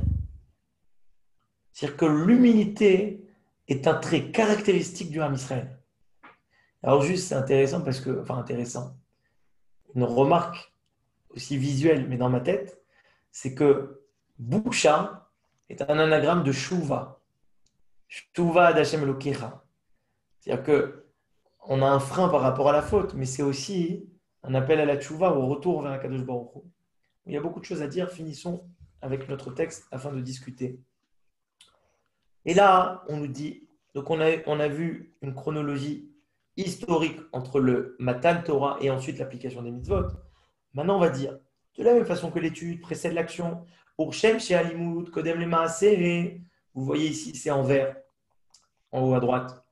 Car Dino, Kodem le Maaseh, et là pareil, j'ai mis en évidence 2 tableaux, à droite et à gauche, un sur le din et l'autre sur le sachar. Donc le jugement d'un homme, et on passe, on va dire à la caisse tous les jours, mais une fois par an c'est bientôt, le din se fait d'abord sur l'étude et ensuite sur les actes. Et ensuite, la Gemara nous dit, je relis, Urchem, chez Alimut Kodem le Maaseh, car Dino Kodem le Maaseh, qui des Rav Hamnuna, comme Rav Hamnuna disait dans une braïta, des Amar Rav Hamnuna, en trilat dino shel adam ela al divrei Torah. Le début du din d'un homme, c'est sur les divrei Torah, sur les paroles de la Torah. D'ailleurs, si vous faites attention à une chose encore, c'est que lorsqu'on étudie, on médite, on prononce. Rappelez-vous, dans le traité Hérovin, page 53, au verso, à la fin de la page, Brouré à la femme de Rabbi Meir, elle donne un coup de pied dans le derrière d'un étudiant qui ne prononce pas son étude. Littéralement, c'est la Gemara, elle dit, voilà, elle lui botte les fesses. Pourquoi? Parce que l'étude, elle doit être prononcée. Elle doit être prononcée, elle doit être verbalisée. Donc, on a 3 niveaux dans l'étude. La marshava, le dibour, et étudier est un acte en soi. Étudier est une mitzvah en soi. Vous imaginez ce qu'on est en train de faire. Sraro, maintenant, et la Torah, le pasouk, Mishle, Shlomo Melech nous dit, Shenema, Poter Maim, Reshit Madom. Donc, celui, Maim, En Maim et la Torah. Maim ici, l'eau, fait référence à la Torah. Reshit Madon, Madon, c'est le din. Donc, le début du jugement, c'est celui qui va se décharger du Ol Malchut Shemaim, du joug divin. Donc, il va être jugé sur ça en premier. Le Ol Torah, pas du Ol Malchut Shemaim, du Ol Torah. Maintenant, Urshem Shedino Kodem Lemaaseh, là on a parlé du din. Maintenant, on va parler du Sachar. Car Srao Kodem Lemaaseh. Eh bien, Akadosh Baruch Hu, lorsqu'il va devoir nous rémunérer, il va d'abord rémunérer le salaire de l'étude et ensuite il va rémunérer le salaire des actes. Vaïtel lahem artsot goïm. Alors c'est très intéressant parce que j'ai passé un petit moment pour parler un moment d'un point temporel et qu'aujourd'hui on est dans une explosion du temps et une dispersion du temps. C'est très intéressant parce que la Gemara elle-même vient imposer une chronologie en réalité. C'est-à-dire qu'il ne faut pas non plus oublier la réalité du Olamazé. La réalité du Olamazé. Bon, il y a un temps. Là, il nous dit, on paye ça, chaque chose en son temps. D'abord l'imoun, ensuite Maasé. Qu'est-ce qu'il est écrit dans Teilim? David Amelech nous dit, Vaïtel lahem artsot goïm. Il leur a été donné les terres des nations, Va'amal leumim. Et le labeur des peuples, des nations aussi, ils rachou, ils vont hériter, Ba'avour. Par quel mérite? Ishmeru Chukav. Ishmeru Chukav, c'est Vetorota Vinso. Ishmeru Chukav, pardon, c'est le Limud Torah. Vetorota Vinsoru, c'est les mitzvot. Donc on voit même le pasouk, d'après la Gemara ici, nous met une chronologie entre d'une part l'étude et d'autre part les mitzvot. Et on finit ce qu'on a dit à la fin de notre Mishnah. Kol she'eno lo b'mikra velo b'mishnah velo b'derech eretz, c'est ce qu'on a dit. Eno mina yishuv amar b'yochanan, d'accord. Vous voyez, j'ai souligné parce qu'en fait, je recite la Mishnah. Enfin, en plus gros encore. Je fais attention à vos yeux. Il est tard. Kol she'eno lo b'mikra velo b'mishnah amar b'yochanan. C'est pas seulement qu'il n'est pas minaïchouv, ou pas sous la doute, il est invalide à témoigner. Pourquoi il est invalide à témoigner? Et là, on revient, tout s'entremêle, comme ce fil tressé à 3 brins, tout s'entremêle. Parce qu'il n'a pas de boucha, il n'a pas de honte. La boucha, c'est aussi cette prise de conscience de qui je suis. Quelqu'un qui, d'ailleurs, la Torah, elle est responsabilisante. Si je suis dans la Torah, Torah Shbe'alpé, dans le Derech Eretz, j'applique des règles d'éthique, de morale dans mon travail, dans mes relations autrui, mais je suis responsable de l'existence de ce monde. Mais si je ne m'inscris pas dans ça, le monde y tombe. Le monde y s'écroule. Kohamar Hashem, Imlo Beriti Yomam Valayla Chukot Shamayim Varetz Samti. Le Baruch lui-même déclare, si mon alliance n'est pas respectée jour et nuit, alors les lois de la nature, de la physique, et tout ça s'écroule. Il n'y a plus de jour, il n'y a plus de nuit, il n'y a plus de soleil, il n'y a plus de lune, il n'y a rien. Ce qui maintient la création, c'est la Torah. Donc quelqu'un qui se décharge de sa responsabilité de Torah, c'est quelqu'un qui se déresponsabilise. C'est quelqu'un qui n'a pas pris conscience de sa condition en tant qu'être humain. Mais celui-là, tu ne peux pas lui faire confiance pour témoigner. Il est invalide. Tanoura banane, c'est dans une braïta. Aochel Bachouk, celui qui mange dans une place publique, Arez et Domé les Kelev. Il ressemble à quoi? Il ressemble à un chien. Veyesh Omrim, et certains disent, Pasoula et doute, il est invalide, au témoignage. Là, pour bien comprendre, vous savez très bien que la Gemara, elle a cette manie de faire des pivots. Tu m'as ramené un enseignement où on invalide quelqu'un au témoignage, bien je te ramène un autre enseignement où on invalide quelqu'un au témoignage. Donc c'est le Passoula et doute qui est le dénominateur commun. Et là, Amar Ravidi Baravin nous dit Halakha Keshomrim. La Gemara exige d'elle-même de ramener le psak halakha. C'est pas juste que Domelech élève. Non, non, non. Il est pas sous la honte. Celui qui n'a pas honte. Celui qui, en réalité, voilà, n'est pas responsable. N'est pas responsable du monde, en fait. N'est pas responsable du sort de l'humanité. Puisque la Gemara, au début, elle a commencé par un sujet, on l'a dit, qui n'était pas dans notre Mishnah, qui est pour moi inédit, alors que j'ai un petit peu étudié. C'est pas tous les jours que ça m'arrive. Mais la Gemara d'avant, de quoi on parle? C'est de ce fameux principe du monde qui est 50% méritant, 50% non méritant. Et en fait, le Rambam qui commence comme ça, par cette idée que l'homme est responsable à tout instant. Chacun de mes actes va faire basculer le monde entier vers le mérite ou alors vers le démérite. Et c'est ça la force de la tchouva aussi. Parce que la tchouva, elle a cette force de convertir une mauvaise action en bonne action, un non-mérite en mérite. Donc du coup, elle est capable de faire contrebalancer le sort de ce monde. Donc toute la fin du Pérec de Kiddushin, c'est intéressant parce qu'on parle de Kiddushin. Kiddushin, on est dans les relations ici par rapport aux enfants, mais aussi dans la responsabilité d'un individu en tant que donneur dans un foyer par rapport à sa femme. C'est hyper responsabilisant. Ha'isha niknet, la femme est acquise. On pourrait finir cette phrase par la prise de responsabilité. On finit ce Pérec en disant l'homme doit être responsable. Comme je suis responsable du sort de l'humanité, je suis responsable dans mon foyer du sort de l'humanité. Amar Ravidi Baravin Halakha Keshomrim. Finissons et discutons. Darash Bar Kapara, Ragzan.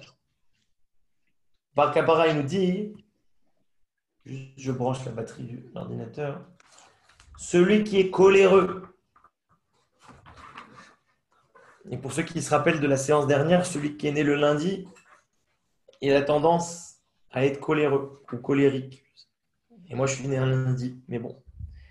En tout cas, celui-là, de quoi on parle? On dit que quelqu'un qui ne se comporte pas avec des recheretz, qui ne se comporte pas avec douceur, qui n'est pas agréable aux personnes, alors ce ragzan, lo alta beyado. Celui-là, lo alta beyado et la ragzanuta. Encore une fois, cette notion de yad, mais c'est une expression pour dire que son sahara, qu'est-ce qu'il va avoir entre les mains? Qu'est-ce qui lui reste à celui-là? Il va lui rester sa colère. D'ailleurs, la Gemara, c'est intéressant. Très intéressant, je fais le rapprochement maintenant. Mais celui qui est en colère, la Gemara, les commentateurs nous disent qu'il va avoir des maladies et des douleurs. Mais en réalité, la colère laisse une empreinte physique. Les raisons de ma colère disparaissent, l'empreinte physique de ma colère ne disparaît pas avec. Qu'est-ce que tu as gagné à t'énerver? Et je le dis à moi le premier. Qu'est-ce qu'on gagne à s'énerver? Et alors, j'avais écrit un texte, j'écris très très rarement, mais je vous donne juste une petite illustration. Et ce que je dis sur la colère, c'est vrai sur d'autres émotions. Je me rappelle une fois, pendant que je réfléchissais sur cette idée, une fois ma fille, je pense que c'était il y a 1 an et demi, pour son anniversaire de 6 ans, ma deuxième fille, Tal, elle avait perdu une bougie avec le chiffre 6 qu'on avait acheté pour son anniversaire. Et en fait, elle avait acheté la bougie, elle l'avait dans la voiture. La voiture, on l'a garée à l'entrée de la maison, donc dans la maison. Et ensuite, elle l'a perdue, elle commence à paniquer, à pleurer, elle est angoissée, anxieuse. Je lui dis, attends, comment déjà tu veux avoir perdu cette bougie? Tu étais dans la voiture, tu es dans la maison. Elle n'est pas devant toi. Ça ne veut pas dire que tu l'as perdue. Et j'ai tenté de lui expliquer, mais je pense qu'elle était jeune. Je tentais de lui expliquer que quand elle va retrouver cette bougie, en réalité, elle ne l'a jamais perdue. Donc l'angoisse qui s'est inscrite en elle, ça va rester. Et la bougie, elle ne l'a jamais perdue. Et ça, si vous réfléchissez bien, c'est ce qui nous arrive tous les jours, à tout instant, dans le travail, où des fois on voit un problème. Et d'ailleurs, je parlais avec j'ai un analyste, donc on parle en anglais, mais je lui disais, quand j'étais en classe avec mon père, il avait l'habitude, lorsqu'on pose une question, de dire levez la main. Donc on levait la main, et après il dit baissez la main. Mais il avait une autre chose, c'est qu'il disait on pose la question, ça c'est quand on avait de la chance, c'est la deuxième étape. Parce qu'il y a aussi l'étape où les questions c'est à Pessah. Mais il y avait une autre étape, c'est qu'on avait la chance de pouvoir poser une question. Et comment il nous répondait à la question? En nous cassant la question. C'est-à-dire que si tu casses la base de la question, tu n'as même pas besoin de chercher une réponse. Tu n'as pas de question. Et souvent, on répond à un problème par le fait de réaliser qu'en réalité, je n'ai pas de problème. Donc, on continue, on conclut.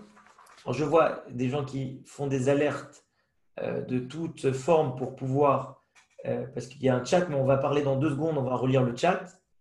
Je finis maintenant sur ça. Ou les Adam Tov, mais un homme qui est Tov, qui est bon, Mata'im imoto mi perima, ça va lui faire goûter le fruit de ses actions. Vechol she'eno lo b'mikra, velo b'mishna, velo b'derech eretz.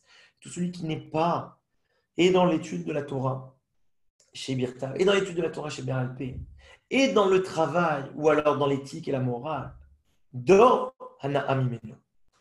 C'est pas seulement quelque chose qui est vrai pour toi, c'est quelque chose qui est vrai pour ton environnement. Si tu vois quelqu'un qui n'a ni l'étude de la loi écrite, ni l'étude de la loi orale, ni une ligne de conduite éthique et morale dans son travail, fais le néder de ne jamais profiter de lui.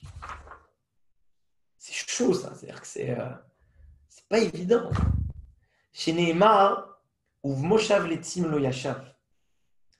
Dans le Moshav, encore une fois, maintenant on parlait tout à l'heure du Yishuv, mais dans le Moshav, dans l'installation des railleurs, lo yashav,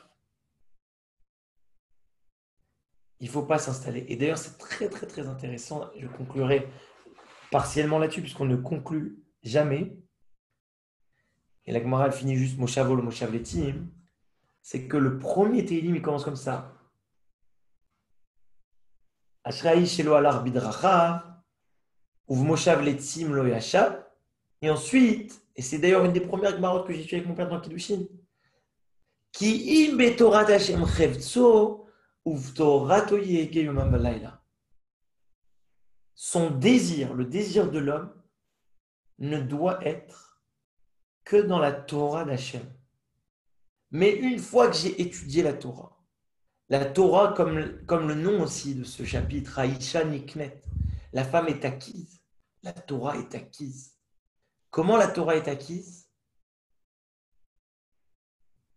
Il y a toute une liste détaillée dans Pirkei Avot, mais à la fin, une fois qu'elle est acquise, Uvtorato yehege yomam v'layla. Ça devient quoi? Talmudo beyado, Torato yehege yomam v'layla. Ça devient sa propre Torah à l'homme. Et c'est ça qu'il va méditer jour et nuit. Alors, on pourrait encore parler des heures sur ce sujet parce qu'en réalité, on est en train d'étudier un sujet central puisqu'on est en train d'étudier l'étude. D'ailleurs, pour reprendre une formule d'Elie Wiesel, étudier le Talmud, c'est étudier l'étude. Donc,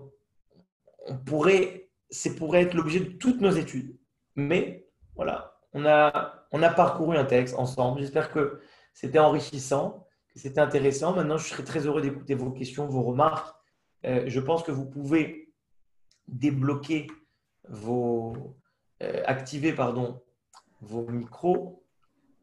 Pour ceux qui n'étaient pas là en début de séance, parce que j'en ai vu beaucoup qui nous ont rejoints, j'ai présenté une plateforme que je suis en train de développer qui ressemble, on va dire, à un Netflix du Talmud, en fait, classé par thème.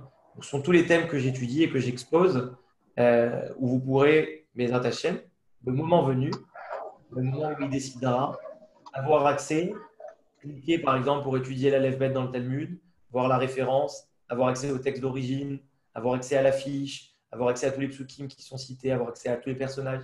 Donc voilà, c'était vraiment encore une fois, comme d'habitude, un plaisir pour moi de partager ce moment avec vous. Je vais arrêter de partager cet écran et je suis à vous. Je vous écoute. Bonsoir, Raphaël. Oh, maître, monsieur Madar, comment allez-vous? Très bien, Baruch Hashem. Donc, merci d'abord pour tes très belles paroles, très enrichissantes pour moi en tout cas, moi qui suis loin. Et donc, juste une petite réflexion par rapport on est tous loin de l'infini, monsieur Madar. Bien d'accord. Oui, inaccessible. Oui, il y a une phrase que tout le monde connaît du Talmud qui est très signifiante par rapport à la question d'aujourd'hui, c'est Derer Eretz Kadma Torah. Oui. Donc, c'est-à-dire que les bonnes manières, le bon comportement, et avant d'avoir accédé à la Torah. On est bien d'accord dans c'est-à-dire on ne peut accéder à la Torah que si on a des bonnes manières. Donc ça, c'est une première réflexion qui pourra peut-être nous éclairer sur les réponses. Et une autre réflexion, c'est... Excuse-moi, monsieur Madar, est-ce que je peux juste intervenir là? Parce qu'en même temps, tu le dis... obligé. Tu m'as inspiré quelque chose par rapport à cette Gemara. Bravo, on t'écoute. On sait très bien que historiquement, chronologiquement, il y a eu Matan Torah. Et ensuite, il y a eu l'errance dans le désert, puis l'entrée en Eretz Israël. Et là, c'est évidemment pas le pshat, mais quand je t'entends le dire, j'ai ça en tête. Le Derer Eretz, le chemin qui nous a menés en Eretz Israël, a précédé le Matan Torah. C'est-à-dire qu'il faut bien comprendre que tout ce qui nous rattache à la terre, c'est un objectif où en réalité, ce qu'on est en train de dire depuis tout à l'heure, c'est que les conséquences précèdent les causes. En soi, c'est extraordinaire.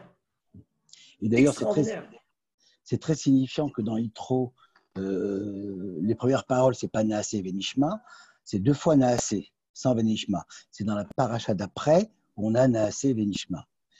Et c'est dans Etranan où on a une inversion, où on a comprendre et faire. Bon, ça c'est ça rentre un petit peu dans toute la discussion et les interrogations de notre sujet de ce soir. Notre réflexion par rapport à Nachmanide, qui a dit une phrase, je ne sais pas si c'est dans la phrase exacte, mais l'esprit c'est un homme qui ne fait pas de péché, qui ne fait pas de mal, qui fait toute son étude de Torah, etc., mais qui ne fait pas le bien, est un mauvais homme. Ça, c'est Nachmanide. Et un troisième personnage qui me vient à l'idée aussi, c'est Elisha Ben Amouya, l'autre, Acher. Excuse-moi, on peut pas juste. Vas-y. Nachmanide, vas-y. C'est important de voir, parce qu'on a parlé du Yishuv, on a parlé du Moshav Letim, l'assemblée de railleurs. En fait, les Letim, eux, ils sont dans le Moshav. Les Letim, eux,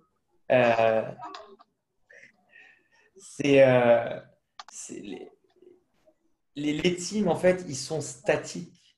En réalité, on dit par exemple les Séraphim en Médim, les anges, ils se tiennent debout.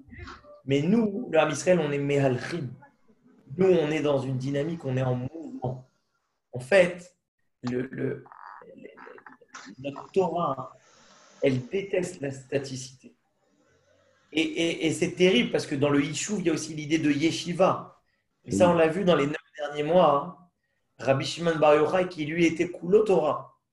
Quand il allait à la yeshiva, il disait Gdola Melacha Shemechabedet et Be'ala. Il portait un panier sur son épaule, sur le panier sur lequel il allait s'asseoir au Beth Midrash. Et on a l'habitude de dire Mechabedet et Be'ala parce qu'il ne va pas s'asseoir par terre. Non, non, non, non.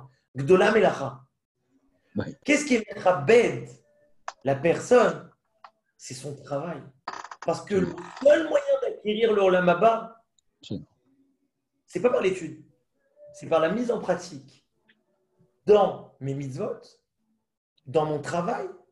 Et c'est ça le mlacha. C'est ça le mlacha dont parlait là-bas Rabbi Shimon Bar Yochai. Donc, on voit ici que Rabbi Shimon Bar Yochai, il nous donne un enseignement extraordinaire, mais lui-même est en mouvement. On n'est pas fait pour rester à sa place. Et d'ailleurs, être à sa place, je crois qu'on l'avait vu la fois dernière, un système statique, c'est un système mort. Un électrocardiogramme que Dieu nous préserve, Là. il n'y a pas de mouvement. C'est quelque chose, c'est la mort. À l'intérieur de nous, d'ailleurs, c'est ce qu'on est en train d'expérimenter par l'étude. On bouillonne. On bouillonne. Voilà, continuons. Bon, le troisième exemple que je vais prendre, ça, c'est Elisha Ben Abouya, l'autre, le Acher, et qui a dérivé et qui a dévié. Pourquoi? Parce qu'il a fait passer l'étude avant l'action.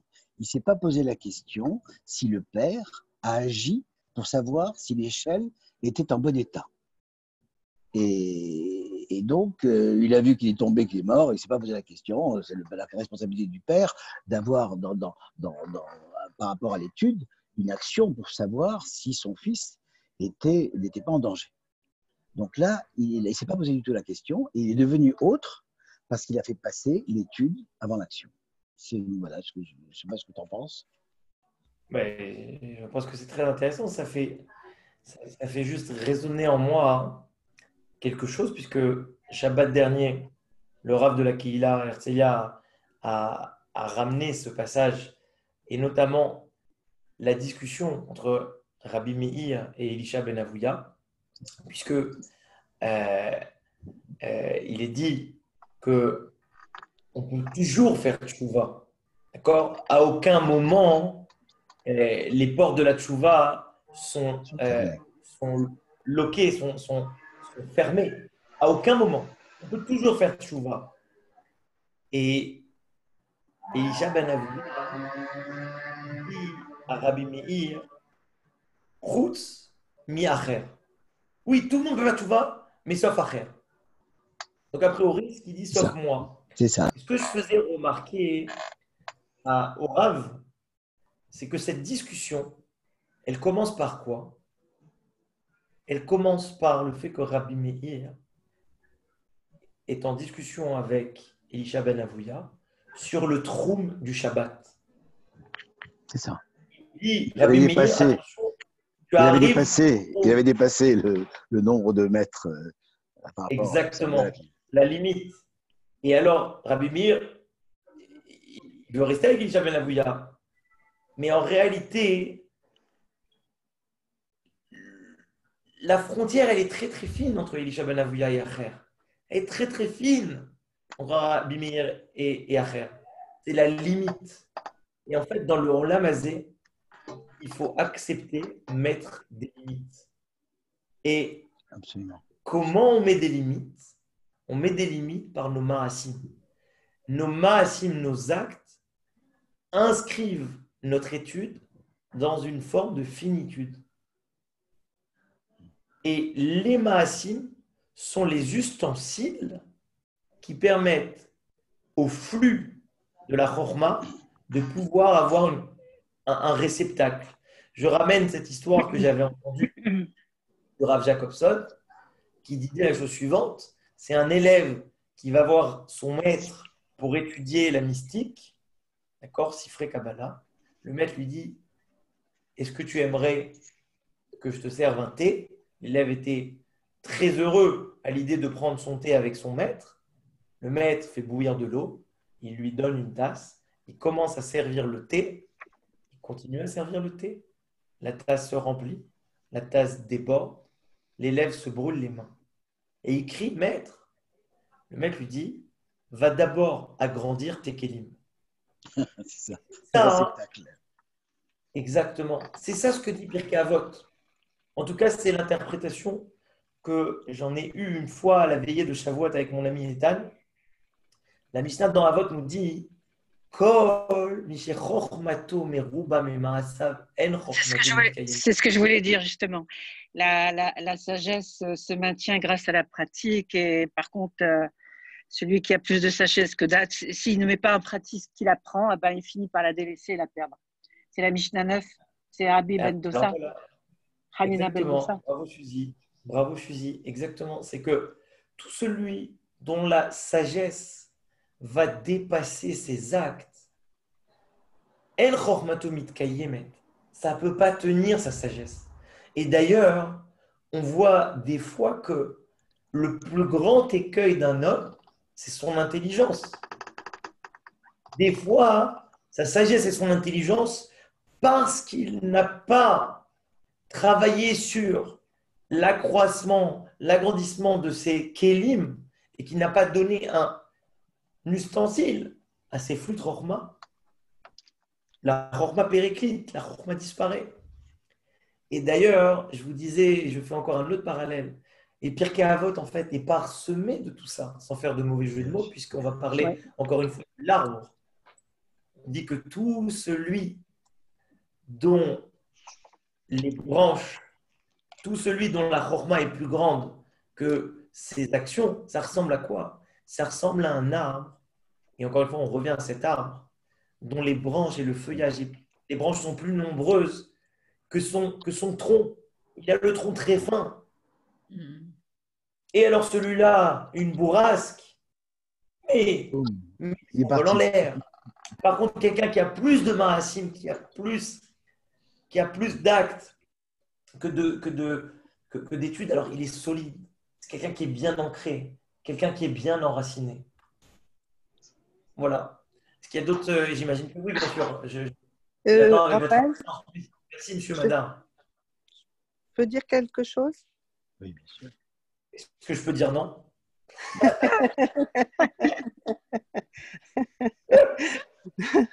Alors, je voudrais essayer de dire, ça m'a beaucoup plu l'idée du tzaddik qui n'est pas pressé quand il va à la faute, parce que la notion de temps, ça nous montre que la notion de temps, elle s'inscrit dans notre corps. Le premier kéli, c'est le corps, pour moi. Et ça m'a fait penser à une expression qui dit le contraire, ses pieds courent à la faute. Tu te souviens, je ne sais pas où c'était dit, mais ça m'avait frappé. Tes pieds courent à la faute, et c'est vrai. C'est vrai que quelqu'un qui est en colère, qui veut aller dire ses 4 vérités ou je ne sais quoi, eh ben, ses pieds courent à la faute. Et quand tu essaies de ralentir physiquement cette vitesse, ce temps qui est inscrit dans le corps, eh bien, c'est ton kéli que tu formes, que tu éduques. Et dans notre religion, eh bien, le corps, je trouve, a une très grande importance. J'en veux pour exemple, dans la Hamida, l'habitude de faire 3 pas en arrière. Et je trouve que ça très très beau, très étonnant au départ quand on rentre en religion, comme on dit, mais très beau dans le sens où c'est comme si tu te positionnes face à Dieu, mais face à Dieu. Tu ne peux pas te positionner si près que ça, et puis impunément, et puis je ne sais pas, légèrement. Il y a ce retrait calculé et donc conscient qui fait que tu vas essayer de te placer à un endroit où d'abord tu marques le respect et d'où tu vas pouvoir peut-être l'apercevoir. Voilà ce que je voulais dire. C'est magnifique. Et en fait, c'est aussi une réflexion qui m'accompagne beaucoup en ce moment. Dans la dracha du Rav, ce Shabbat, il ramenait le pasouk qu'on dit tous les jours en ce moment dans les David Hachem, donc le psaume du roi David. Il est écrit Achat Sha'alti me'et Hachem. Ok, donc je demande une seule chose. Shivti bevet Hachem kol yemei chayai. De résider, encore une fois, la notion de Yishuv. Shivti, ma résidence bevet Hachem, dans la maison de Dieu. Kol yemei chayai, tous les jours de ma vie. La chazot benoam Hachem, pour pouvoir voir, observer la douceur, combien est beau, agréable à Kadosh Baruch Hu, ou les vaker behechalo, et visiter son sanctuaire. Et la question, encore une fois, normalement, celui qui a mémorisé le pasouk, il a un signal d'alerte. Shivti bevet Hachem, tu es un résident. Ou alors, les vaker behechalo, tu es un touriste. Tu viens lui rendre visite ou tu habites là-bas. Et ça, aussi par rapport à ce que disait M. Madar quand il a commencé, je suis loin. Il y a plusieurs façons de voir les choses. Je peux ne pas voir Akadosh Baruch Hu parce que je suis très loin. Mais aussi, je peux ne pas voir Akadosh Baruch Hu parce que je suis très près. Trop près. Et en fait, il y a, et c'est très très problématique pour moi, parce qu'il faut comprendre comment Akadosh Baruch Hu, qui est tout, comment pouvoir prendre de la distance par rapport à lui. C'est d'ailleurs pour ça tout à l'heure que je disais, il existe un point temporel d'observation du temps. Parce que pour prendre conscience du temps, il faut être en dehors du temps. Donc pour prendre conscience d'Hachem, Chas v'Chalila, il faudrait être en dehors d'Hachem. Comment c'est possible? Non, mais quand tu fais 3 pas en arrière, tu te places comme en dehors du temps, c'est-à-dire l'ici et maintenant. Si tu unis l'ici et maintenant, ben, en te déplaçant en plus en recul, donc tu prends du recul. Et on avance. On fait 3 pas en avant. On fait d'abord 3 pas en arrière, puis 3 pas en avant pour entrer dans moi, je ne fais pas encore les 3 en avant. Je fais que les 3 en arrière. Oui, c'est pour se préparer aux 3 en avant. Ah, quand on sort du domaine céleste. Si j'avance, je n'avance pas jusqu'au point de départ. Je ne sais pas, je le sens comme ça. Ah, d'accord. J'adore. Je vais vous dire parce que normalement, l'étude de ce soir, comme j'ai dit, le cœur de l'étude, c'est l'étude ce soir. Normalement, celui qui a un peu étudié Pirkei Avot, beaucoup de Mishnayot de Pirkei Avot devraient vibrer. Tout à l'heure, j'ai cité celui dont la chorma est plus grande que ses actes, et on a parlé de ce machal avec l'arbre, le tronc et les branches. Non, ce n'est pas le tronc et les branches, c'est les racines et les branches, excusez-moi. Cette Mishnah, si vous vous rappelez bien, elle commence par Rabbi Elazar ben Azaria, Omer, Imen Torah en derech eretz. Imen derech eretz en Torah. Et ainsi de suite. Imen Chochma en ira. Imen ira en Chochma. C'est un cercle vertueux, mais par quoi on commence? Si tu me dis, s'il n'y a pas de Torah, il n'y a pas de derech eretz, et s'il n'y a pas de derech eretz, il n'y a pas de Torah. C'est comme après, Imen Kemach en Torah. Imen Torah en Kemach. C'est-à-dire que c'est une illusion. Je vais reprendre cette métaphore qui me plaît beaucoup, qui est empruntée à Hanouka. C'est les 4 facettes de la toupie. Nun, Gimel et P. D'après ce que dit le Bnei Issachar, c'est le Nefesh et le Gouf, le Nun et le Gimel. Croire que je sers d'une part ma spiritualité quand j'étudie et je sers d'autre part mon corps quand j'agis, c'est faux. C'est pas parce que ce sont 2 facettes que ça n'appartient pas à une seule et même entité. Et c'est pour ça qu'à Hanouka, on fait tourner la toupie. Parce qu'en faisant tourner la toupie, on confond et on fusionne les facettes vers un seul et même axe. Donc lorsqu'on tourne autour du Echad, du 1, de l'unité, alors à ce moment-là, il mène Torah, il mène derech en Torah. Parce que je n'ai pas besoin d'avoir une chronologie dans les choses. J'ai mon derech eretz dans ma Torah. J'ai ma Torah dans mon derech eretz. J'ai ma chorma dans ma Torah. Et juste, je finis 2 secondes.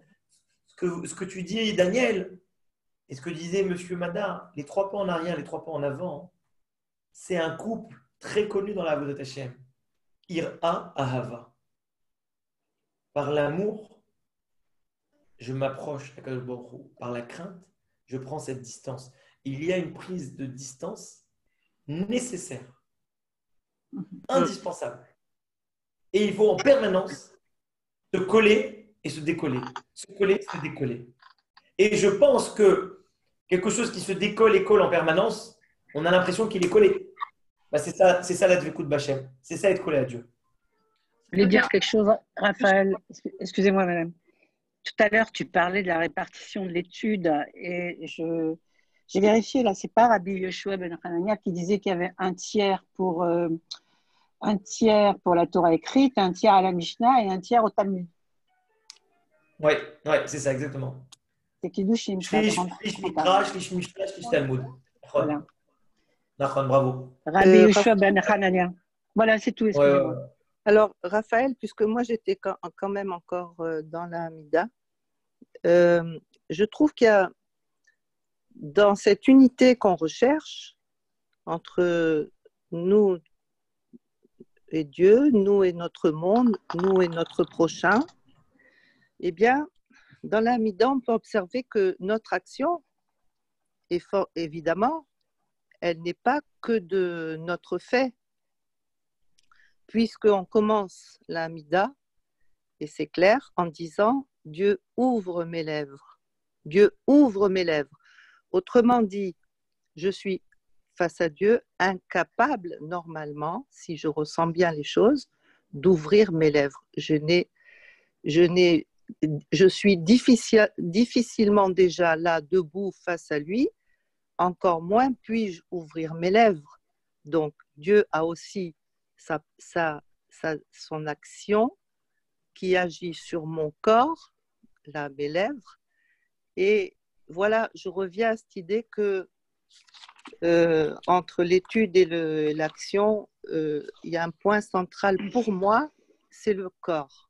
Voilà, c'est le corps. C'est mon keli par lequel et j'étudie, et j'agis, et j'aime, etc. D'accord. C'est pas. Très d'accord. Et Tova, juste, M. Madar, Tova, elle a levé la main. Ah, pardon, excusez-moi. On lève la main. J'essaie de ne pas oublier ce que je voulais dire initialement. On dirait qu'en fait que tout fonctionne en un cercle. C'est-à-dire, je reviens au concept de ton cours où le maasé et l'étude. C'est-à-dire, bon, comme j'ai mis dans le chat, je n'arrive pas à me souvenir vraiment, que Dieu me pardonne, de ce discours de Rav Sitruk où il prouvait sur un texte que, en fait, l'action, comme tu as donné l'exemple de l'enfant, l'action est nécessaire pour l'introduction au limoud. Je viens de lire le chat et ça m'intéresserait d'avoir la source. Parce que, oui, il faut que j'essaie de retrouver ça. Et en fait, on voit ça dans le Baal Tshuva, je veux dire, le jour où il commence à faire le Shabbat et à sentir ce qu'est le Shabbat, d'abord vis-à-vis de lui-même, de sa propre sainteté, ensuite vis-à-vis de sa famille, ensuite vis-à-vis du monde, de la société où il vit, etc. Il va vouloir savoir plus. Allô? Attendez, on ne vous entend pas. Elle a coupé son micro, Tova. Ah, je n'ai pas fait exprès. Oui, ce que je voulais dire, c'est que l'un nourrit l'autre, en fait. C'est comme en cercle. Et c'est aussi toutes les citations de la Mishnah que tu as dit, etc. C'est aussi en cercle. C'est-à-dire que si tu fais l'un, tu es introduit à l'autre. Ça initie le prochain stade qui est celui une Chorma, une Bina, etc. Donc, tu vas de l'un à l'autre. C'est toujours un petit peu en cercle comme ça. En fait, j'écoute et je réfléchis, mais par rapport à ce que je disais tout à l'heure, vous savez, c'est comme pour quand vous ouvrez le robinet. Mhm. Quand vous ouvrez le robinet, on n'a pas forcément conscience qu'il y a des tuyaux qui ramènent cette eau, qui traitent cette eau. Nos ma'asim, c'est ce qui permet de nous connecter à un flux plus grand. Oui. Nos ma'asim, ce sont tous ces tuyaux. Notre chorma, ou la chorma, qui est d'après le Malbim, en tout cas, suivant Michelet, une chorma, un inyan eloki, divin, c'est le flux. C'est cette eau qui est un flux nombreux, enfin grand, voire infini, mais on a besoin pour pouvoir capter ce flux, capturer ce flux, créer des infrastructures. Et vous ne pourrez jamais donner, vous recevez des invités, vous pouvez avoir de l'eau, mais si vous n'avez pas un verre pour les servir, c'est pas superbe comme accueil. Si vous habitez à côté d'un puits, mais vous n'avez pas creusé pour placer ces infrastructures, que lorsque à la maison vous ouvrez votre robinet, vous pouvez boire. Lorsque vous allez aux toilettes, vous pouvez tirer la chasse. Vous ne pouvez pas faire tout ça s'il n'y a pas ce travail continu, permanent de la mise en application. Et d'ailleurs, c'est intéressant parce que on peut réfléchir différemment. On peut se dire aussi que, par exemple, si je vais étudier Ilchot Shofar et que j'ai un Maasé qui est le Maasé de Tkiyat Shofar, j'ai l'un ou l'autre, c'est plus important de sonner le Shofar que d'étudier la sonnerie du Shofar. On peut dire le Maasé, il est gadol. Ou alors on peut dire le Talmud, il est gadol. L'étude est à la fois, il va être plus grand. Mais quand est-ce que l'étude est plus grande? Quand je n'ai pas encore étudié. Mais une fois que j'ai déjà étudié, l'acte est plus grand. Et on peut dire aussi qu'une fois que mes actes ont construit cette infrastructure, cette architecture, et que j'ai bien irrigué mon champ, j'ai bien ramené l'électricité à ma maison, et ben, je vais continuer à construire par d'autres mitzvot, d'autres tuyaux, d'autres canalisations. Et c'est d'ailleurs je parlais de lorsqu'on aime, on compte. C'est d'ailleurs Sfirat HaOmer. Sfirat HaOmer, quoi? Chaque jour compte. Et quand on rate un jour, on arrête la bracha. Pourquoi? Parce que chaque jour est un chaînon qui rattache Pesach à Shavuot. Et dans un pipe, dans un tuyau, s'il y a une succession de tuyaux et qu'à un moment, deux tuyaux ne se rejoignent pas, vous pouvez ouvrir le robinet, l'eau elle part et...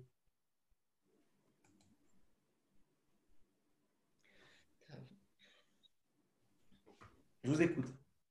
Ben moi, juste avant de vous dire au revoir, parce que je dois y aller, juste rebondir sur ce que tu as dit et à M. Madar également, et remarquer que quand on dit Mikra, la Mishnah, essaye de t'en rappeler, moi je m'en rappelle, mais essaye de t'en rappeler par les mots. Non, mais je suis fatiguée. Il y a Mikra, il y a la Mishnah, et puis Derech Eretz, et c'est pas Mishnah qui avait marqué, Mikra. Si, Kol Sheyeshno, Bamikra ou Bamishna ou Derech Eretz, Lomikra ou Chotet.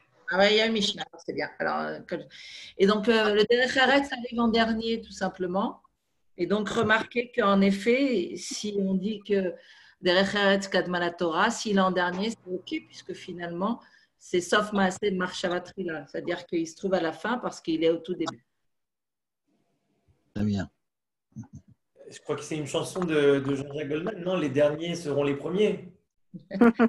C'est les évangiles. On retrouve le cercle encore une fois.